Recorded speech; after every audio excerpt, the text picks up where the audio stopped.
ఈరోజు అరుదైన అతిథితో నేను మాట్లాడుతున్నా.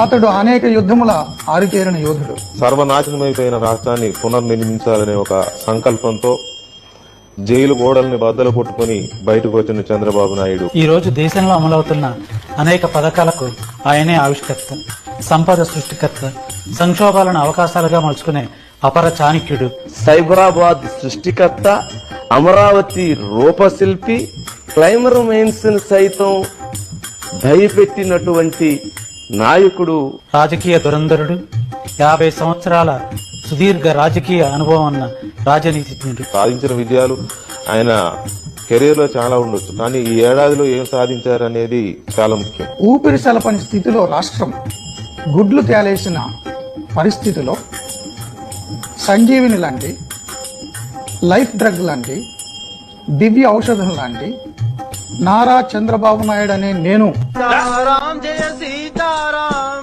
సీతారాం జయ సీతారాం, సీతారాం జయ సీతారాం, సీతారాం జయ సీతారాం. పైన పటారంలో నలటారం, ఈ జగమంతా డంబాచారం.